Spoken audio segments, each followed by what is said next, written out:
Hola a todos. Me llamo David y me dedico a crear el clima perfecto en vuestros espacios. Ya sea para combatir el frío o el calor, tanto en una vivienda como en una instalación industrial, siempre estoy listo para ayudar. En este video hablo sobre gas del aire acondicionado, cuando revisar una posible fuga y qué debe hacer el técnico, y te voy a mostrar de forma clara cuando debes sospechar una fuga, cómo se diagnostica correctamente y cuáles son los pasos imprescindibles que tiene que seguir el técnico para arreglarla de forma definitiva y segura. Así que quédate hasta el final porque verás errores comunes que pueden duplicar el coste de la reparación si no se actúa bien desde el principio.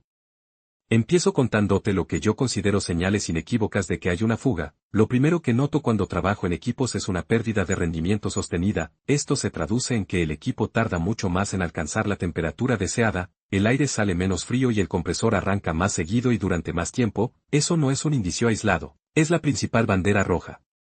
Junto a eso, otras señales que suelo observar son la aparición de escarcha en el evaporador o en las líneas, manchas de aceite alrededor de las uniones o en la bandeja de drenaje, ruidos tipo siseo en momentos puntuales y consumos eléctricos más altos de lo habitual. Si un equipo había funcionado correctamente y de pronto comienza a necesitar recargas periódicas de gas para mantener la temperatura, para mí eso confirma que hay una fuga y que hay que investigar a fondo antes de echar más gas. No recomiendo nunca rellenar sin localizar y reparar primero la fuga, porque añadir refrigerante sin más es parchear y el compresor puede acabar dañado, además de ser ilegal en muchos países y dañino para el medio ambiente.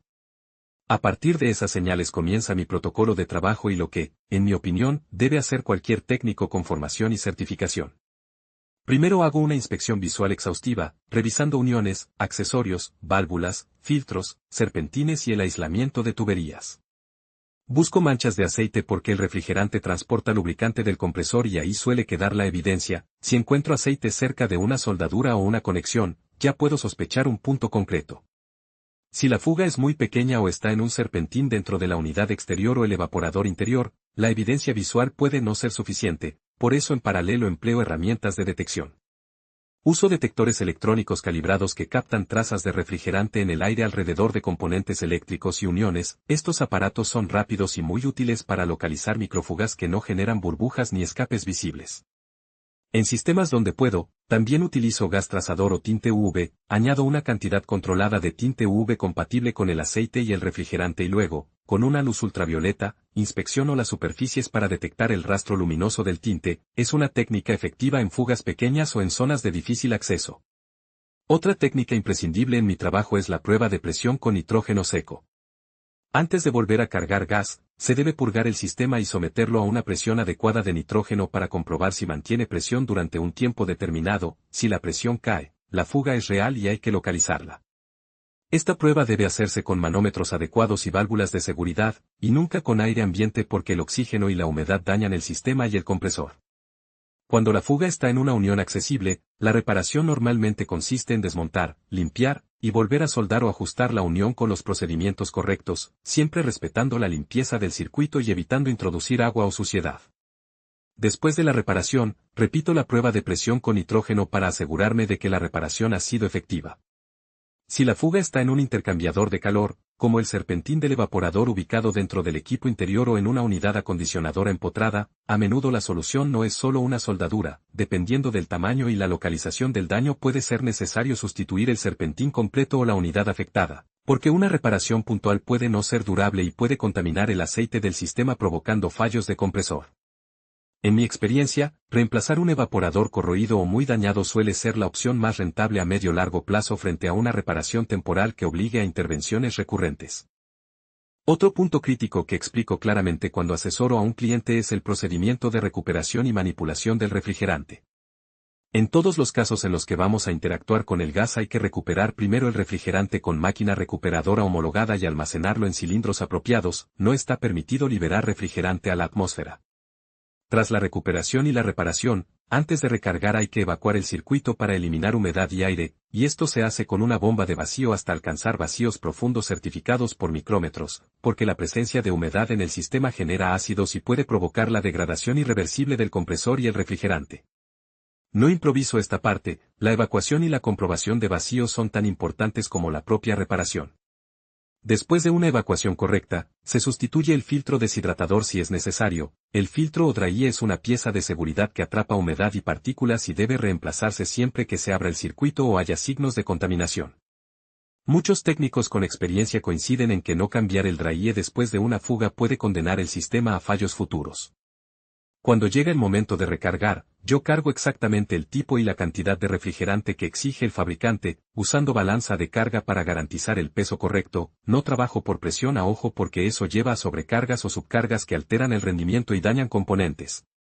Además, corrijo el aceite del compresor si ha habido pérdidas o contaminación, y verifico supercalentamiento y subenfriamiento para asegurar que el sistema está trabajando dentro de parámetros nominales. Otra cuestión que conviene dejar clara es la elección del método de detección. Cada sistema y cada tipo de fuga requiere técnica distinta. Los detectores halógenos o equipos electrónicos son rápidos y eficaces para localizar trazas, el tinte UV es práctico en fugas que dejan rastro, la prueba con nitrógeno es la más fiable para confirmar que un circuito es hermético, y en casos complejos recurro a trazadores o a pruebas con helio en ambientes industriales por su sensibilidad. No recomiendo atajos como selladores líquidos que se añaden al circuito sin diagnosticar, son soluciones temporales en el mejor de los casos y en muchos equipos modernos pueden bloquear orificios capilares, válvulas de expansión o contaminar el aceite, provocando daños mayores. Si un cliente me pide una solución rápida porque el equipo debe seguir funcionando, explico claramente los riesgos y los costos de optar por un sellador frente a una reparación profesional. Hablemos de la normativa y la responsabilidad. Manipular refrigerantes exige certificación profesional en la mayoría de países. Como técnico siempre trabajo cumpliendo la normativa local sobre recuperación y reciclaje del refrigerante, y explico al cliente que la fiscalización y la trazabilidad del gas son un requisito legal además de una obligación medioambiental. Por eso cuando contrates a un técnico pide ver su certificación y la documentación de recuperación y carga del gas. En cuanto al coste, es importante que sepas qué factores influyen: la localización de la fuga, accesible o dentro de un serpentín, el tipo de refrigerante, algunos gases viejos como R22 son más caros y regulados, la necesidad de sustituir componentes como serpentines o compresores, la cantidad de refrigerante a recuperar y recargar y el tiempo de mano de obra. Yo siempre doy un diagnóstico antes de decidir la intervención y ofrezco varias opciones con sus pros y contras, y si la reparación es compleja explico por qué a veces conviene cambiar una unidad entera en lugar de gastar dinero en reparaciones sucesivas. Otro aspecto técnico que considero crítico es la comprobación eléctrica y mecánica del compresor y otros componentes tras la fuga. Cuando un sistema ha estado funcionando con poco gas, el compresor ha podido trabajar en condiciones de carga anormales, sufriendo sobrecalentamiento o desgaste. Por eso reviso el estado del compresor, los devanados eléctricos, el estado de los relés de arranque y las tensiones de alimentación. Si detecto síntomas de fatiga o sulfatación en los contactos, lo comunico y propongo el reemplazo preventivo cuando sea razonable. También hago una comprobación posterior de rendimiento, mido temperaturas en la entrada y salida del evaporador y condensador, tomo las presiones con los manómetros y calculo subenfriamiento y sobrecalentamiento para verificar que el equipo está funcionando óptimamente tras la intervención. Si quedan dudas, instalo sensores temporales para monitorizar en servicio y asegurar que no hay pérdidas residuales. Desde el punto de vista del usuario, te explico lo que puedes y no puedes hacer antes de la llegada del técnico. No intentes rellenar gas con kits domésticos o cilindros sin certificación, no intentes soldar por tu cuenta cerca del circuito sin haber recuperado el refrigerante, y evita operar el equipo en modo frío durante periodos prolongados y sospechas de fuga porque eso puede dañar el compresor. Lo que sí puedes hacer es anotar y describir las anomalías, cuánto tiempo tarda en enfriar, si hay ruidos específicos, si el equipo empezó a fallar después de una reparación o una tormenta eléctrica, o si hubo cambios de instalación. Esa información me ayuda a acortar el tiempo de diagnóstico. Al terminar la reparación siempre dejo un informe detallado: lo que detecté, el método de detección utilizado, las reparaciones realizadas, la cantidad y tipo de refrigerante recuperado y recargado, el número de parte del dryie cambiado, y recomendaciones para mantenimiento futuro. Un técnico profesional también debería ofrecer garantía sobre la reparación de la fuga por un tiempo determinado y aclarar si esa garantía cubre solo la intervención o cubre también el refrigerante. Quiero enfatizar una idea que considero fundamental: las fugas no son solo un problema de confort o de coste operativo, son un riesgo para el equipo y para el medio ambiente. Evitar actuar por inercia rellenando gas o aceptando soluciones rápidas puede llevar a fallos del compresor, fallos eléctricos y emisiones de refrigerante que, además de ser ilegales en muchos casos, contribuyen al calentamiento global. Por eso mi recomendación es siempre priorizar un diagnóstico completo y una reparación certificada. Por último, Hablo de prevención porque es la forma más económica de evitar fugas, mantenimiento regular, limpieza de condensadores y evaporadores, protección contra la corrosión de las tuberías exteriores, sujeción y antivibración correcta para evitar fatiga por movimiento, y control del aislamiento de las líneas frigoríficas. También recomiendo inspecciones periódicas en instalaciones con más de 10 años, y en equipos con historial de recargas frecuentes plantear la sustitución del sistema por uno nuevo con garantías y mejor eficiencia energética.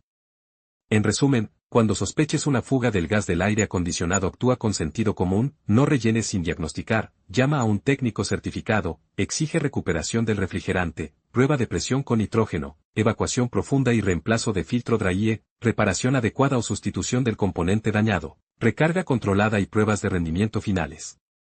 Yo sigo ese protocolo en cada servicio que realizo y puedo asegurarte que reduce la probabilidad de reincidencia y protege tu equipo y tu bolsillo. Si quieres, en próximos vídeos puedo mostrar casos reales de diagnóstico paso a paso, ejemplos de técnicas de detección con vídeo y cómo interpretar las lecturas de manómetros y sensores para que sepas qué pedirle a tu técnico en cada situación. Gracias por haber visto este vídeo hasta el final. Espero de verdad que os haya resultado útil. Dejad un me gusta, solo si realmente os ha gustado el contenido y, si creéis que hay algo que podría mejorar, contádmelo en los comentarios. Me interesa conocer vuestra opinión. Y si este tema os apasiona, no olvidéis suscribiros al canal para no perderos los próximos vídeos. Hasta la próxima.